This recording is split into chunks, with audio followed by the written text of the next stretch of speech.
Morning, everybody. Today I'm going to start the process of making beef pho. So a lot of you have requested this from the beginning of the year. I get a lot of requests every year, and we just really don't have the time because it is a pretty lengthy process. So what it starts with is roasting beef bones, much like just traditional beef stock, but it's a little different in that we're also going to roast and brown the onions, the garlic, and some ginger. We really want to get some flavor. That richness from the broth comes from the bones and these vegetables being roasted, but it's also then later toasting the spices before we actually add them to the liquid.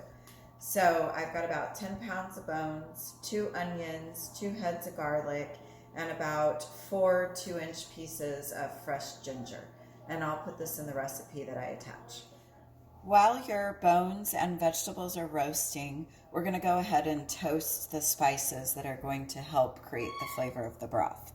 So to the pan, and it's a dry pan, you don't need any oil in this because the spices are going to actually release oils on their own.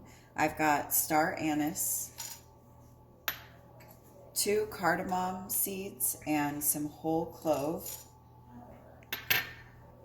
2 tablespoons of coriander, 2 whole cinnamon sticks, and 2 tablespoons of fennel.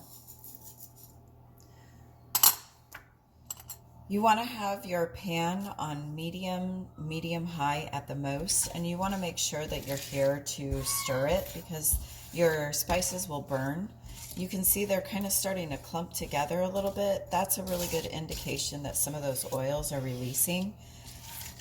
When you're cooking, if you have some old spices or herbs and you're worried that they maybe don't have the flavor that they used to, this is a really good way to bring that flavor back out. So you can use up some of those older spices by toasting them first.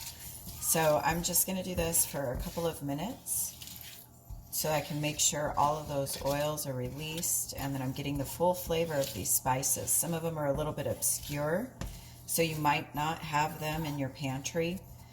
That's why this is not the best recipe to try and do with you guys in class.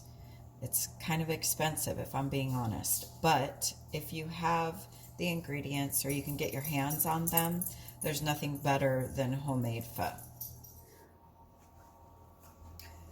I've removed the bones and the vegetables from the oven. You can see that they have some color to them, but these bones aren't quite as dark as when we make beef stock. That's for a reason. That is just the flavor that it requires. Doesn't require them to be any darker than this. So now I'm going to put all of this into my pot with about 24 cups of water, 2/3 of a cup of fish sauce, 2 tablespoons of sugar, and 2 tablespoons of salt. I have everything in the pot that needs to be in there for it to simmer at this point. So I'm going to increase the heat a little bit, and then once I hit that simmering point, I'm going to reduce it because I don't want it to actually boil. This has to be cooked for approximately 24 hours. So I'm not telling you to leave it on the stovetop overnight. You have to actually cool it down and refrigerate it, then return it to the heat in the next day. So this will cook for the entire rest of the day, plus several hours tomorrow. And I also want you to see that I have all my spices in here floating.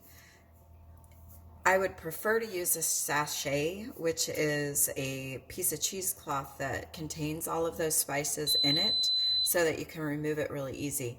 But instead, we're going to do something called a raft at the end and clarify the stock. And that's something I haven't done since culinary school, so we'll see how that turns out. But I didn't have any cheesecloth on me, so we're going to kind of go through that part together.